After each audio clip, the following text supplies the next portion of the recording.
The Great New York City Blackout of 1965.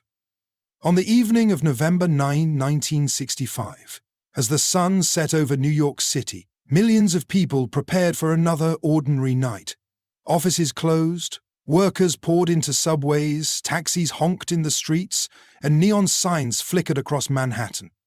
Nobody had the faintest idea that within minutes, the largest city in America would be plunged into complete and utter darkness. It began far away from the bright lights of New York, at a power station in Ontario, Canada. A single protective relay on a transmission line near Niagara Falls malfunctioned. It was a small piece of equipment, something most people would never notice, but its failure set off a chain reaction. The surge of electricity rerouted overloading lines and causing them to shut down. In a matter of seconds, the entire northeastern power grid collapsed like a row of falling dominoes. At 5:27 p.m., New York City went dark. A city without light. Almost immediately, the city was thrown into chaos. Imagine the heart of Manhattan, Times Square, usually blazing with advertisements and neon lights, suddenly black and silent. Skyscrapers that once glowed with thousands of office windows turned into looming silhouettes against the night sky. For the first time in living memory, New York was without its defining feature, its lights. In the subways, hundreds of trains screeched to a halt. More than 800,000 commuters were trapped underground, sitting in pitch-black tunnels. Passengers used matches, flashlights, and even cigarette lighters to find their way through the cars. Some walked along the tracks, led by the dim glow of emergency lamps. In elevators across the city, thousands were stuck between floors. Police and firefighters worked tirelessly, prying open doors and pulling people to safety. On the streets, traffic signals failed, causing massive jams at intersections.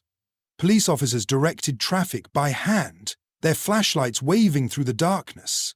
Airports shut down, radio stations went silent, and even the mighty New York Stock Exchange ground to a halt.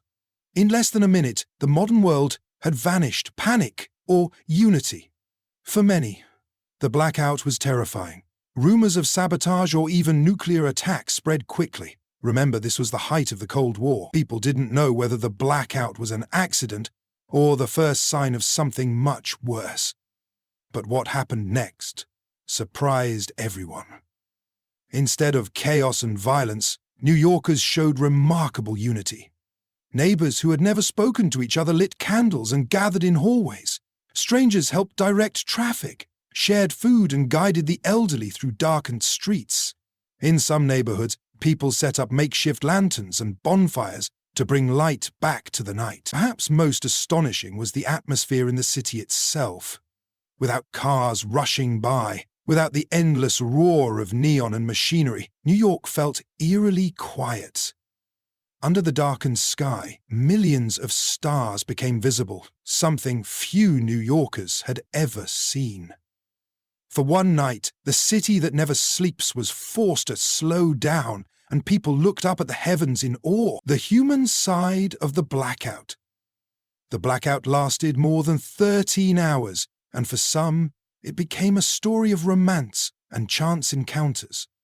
Couples met in stalled subways, strangers struck up conversations while waiting for power to return, and families gathered together by candlelight. When the lights finally flickered back on in the early morning hours of November 10, cheers erupted across the city. Radios blared again, televisions glowed, and New Yorkers poured back into the rhythm of modern life. But the memories of that night lingered. Interestingly, the blackout even left a mark on the city's demographics. 9 months later, hospitals reported a sharp increase in the number of births, a so-called baby boom of the blackout. Whether coincidence or not, it became part of the legend of that strange night. Lessons learned. The blackout of 1965 was not unique to New York. Over 30 million people across 8 US states and parts of Canada were affected. But because New York was the cultural and financial center of the country, it became the symbol of the event. In the aftermath, governments and power companies worked to strengthen the electrical grid, introducing new safety mechanisms and backup systems. The goal was to ensure that no single point of failure could bring down an entire region again.